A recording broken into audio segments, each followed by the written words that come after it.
Good afternoon, church, again. It's so nice to see you and having you around to worship God together. Thank you, everyone, for coming today. Today, topic will be about how do I spend time with God? How, when, and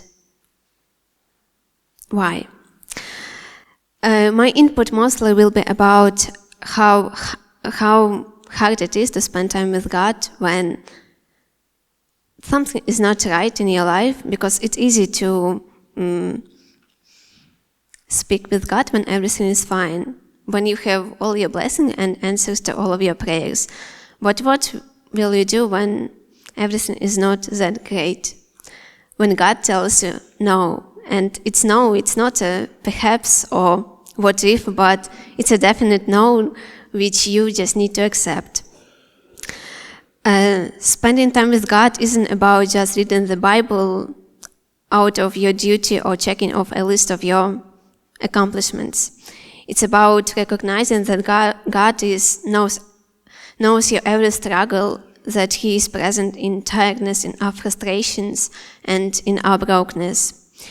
You should be close with God not because you want to change His no to yes, or not because all of your friends do this and being close with God is the right thing to do, but because He is with you no matter how things in your life are. God will always make a way where there seems to be no way. You, a way. So should you make time for God. The next scripture is about Job. It's a story when a man had everything. Family, he was into righteousness, he had everything, but then he loses it.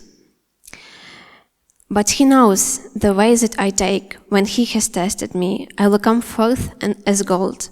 My feet have closely followed his steps. I have kept to his way without turning aside. I have not departed from the commands of his lips. I have treasured the words of his mouth more than my daily bread. What happens when he loses everything? His friends come not to comfort him, but to accuse him. He should have done something wrong if God decided to take all his blessings. But what we can learn from Job is that he didn't blame God for taking away everything. He just was there standing and, I trust you, God. He still was disappointed, but not in God, but how the things turned out to be. But still, he was with God during all times. As you can see, you can see 3 pictures. I hope you recognize them: book, some constructions from Lego, and a teddy bear. I hope that we could be with God in every moment of our life. And we can make some implications like, this is a beautiful toy, but if it just stays on the shelf, you cannot explore how great imaginary world could be. This is how it is for children. They play with toys and they create own stories. That's how you can create your beautiful life with God, through communication and belief. Also, as reconstructions, it's how you can build your own world, because if you don't put any efforts, you don't receive anything. And a culinary book, it's about, if you just buy it, nothing will happen. It's not going to feed you. The same way, if you just read the Bible, you will not become a Christian just reading it because this is in your to-do list. Job shows us that closeness with God isn't about achieving a goal of reading the entire Bible in a year or proving our devotions to others. He held on to God even in silence, knowing that God will always find you, no matter where you hide. This story teaches us that it reveals our faith not as a competition, but you should be close with God not because you just need to do it, but because you feel it. And your desire to be with God should be stronger than your desire to go to heaven. God has made my heart faint. The Almighty has terrified me. Yes, I am not silenced by the darkness, by the thick darkness that covers my face. If only I could vanish in the darkness, and the thick darkness would cover my face. But I know that He is still aware of me, even when I feel lost in this darkness.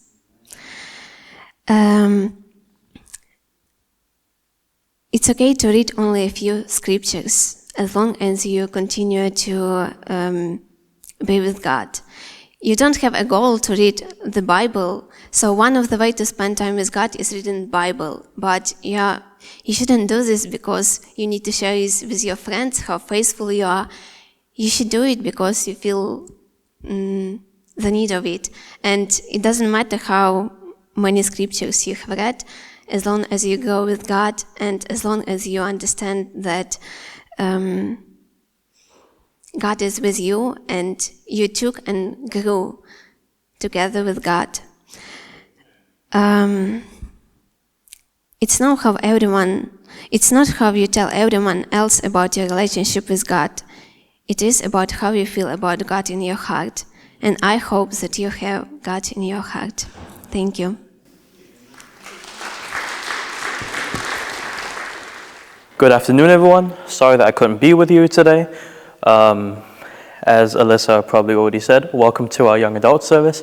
And I'm going to briefly just mention about how I spend time with Christ. I would actually like to go all the way back to when I actually had fallen back from Christianity or my relationship with God.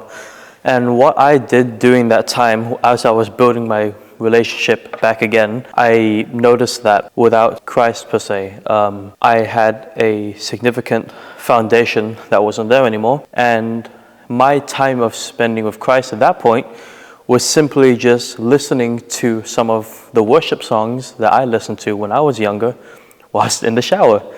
And you could say that's not particularly religious. I wasn't showing up to church, but I was gradually working myself back with Christ because that was at least the most fundamental way or easy way I could find of doing it. So at one point I had a slight backslide from my relationship with God, and what I essentially did was that I would actually listen to Christian music whilst I was in the shower. So not particularly the most holy way of worshiping or spending time with God, but that was my way of building up, where I essentially was listening to Christian music and singing whilst in the shower, singing the lyrics where I really felt it like they touched me. And as some people at least know, I had quite a difficult beginning to 2024. There was some financial situation. There was also a bit of insecurity of my future because I was ending my education and I wasn't sure if I would be able to build off my education or study further or even hopefully find a job within that education. So in that time, I was cycling a lot. I was in Jesse, I was cycling. And what I basically did was that I would spend a lot of my time whilst I was cycling reflecting and just speaking to God, of course not shouting it so that everyone around me could hear, like me in a restaurant, but whilst I was cycling, I was essentially just, praying and asking God for help. And I spent many times, or many minutes, many hours just praying, talking, like almost there's kind of begging for a better situation than what I currently had, because it was very difficult. So yeah, what I did is that I would just pray, talk, and eventually I was fortunate enough that the prayers were answered. And these days, the way I spend time with God is I essentially just talk to Him, just as you would talk to a friend, just as you would talk to a family member, because, at least it states, He is our Father, but He's also a friend. That's why we have that song, I am a friend of God. It doesn't always have to be this monstrous figure that you have to be scared of. So sometimes I would just, in a way, talk. And a lot of times these days, it's Thanksgiving, because I'm very thankful these days, many times in the morning when I cycle off to work, because it's almost like an hour cycling to work, which is quite a while, but I'm on an electric bike, so it's okay.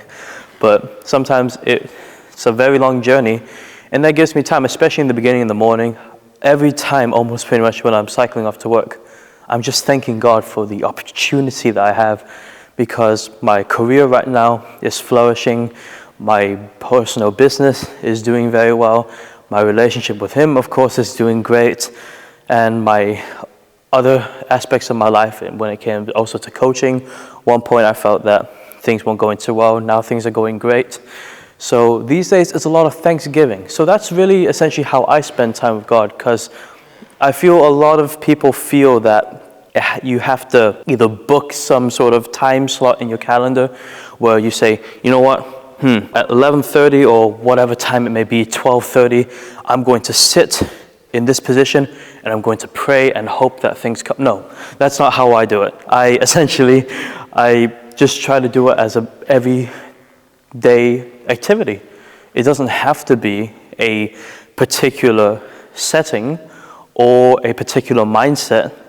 I can just throw myself into it, because I can't remember the last time that I had to meet a friend and I said, you know what, I'm about to meet my friend.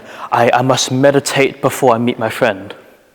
Right? There's no reason for you to have to build yourself up that way. So at least that's what I've started doing, that I've just started speaking to God as if He is my friend.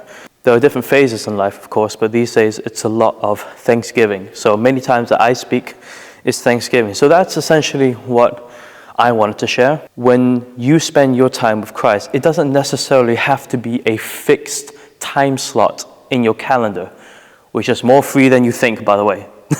Anytime you have in your calendar slot or your time slot, anytime that you're free, anytime you're just walking around, you can be internally or even verbally speaking, thanking, praying. It doesn't have to be in a fixated position or a certain office that you're in or a certain prayer room. That's pretty much what I would say, especially as someone who's as busy as myself. It's different strokes for different folks, but for me, essentially it'll come in the flow of the day. So that's what I want to share, that spending time with Christ for me, essentially, is very practical. It doesn't have to be something larger than life. I would encourage a lot of you to consider, at least, if you feel that you're very busy in your everyday life and it's a bit difficult for you to find that time slot, just do it in your everyday life. If you're driving, I know some people who do it whilst they're driving.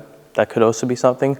Whilst you're walking your dog, whilst you're changing nappies, whatever it may be, something that's in the flow of the day. It doesn't have to be a fixed time slot in your calendar. So essentially, that was what I wanted to share. And I want to wish you all a very lovely Sunday. And now I'll give the stage back to Alyssa. Isn't she doing a great job? Please give her a hand. Thank you.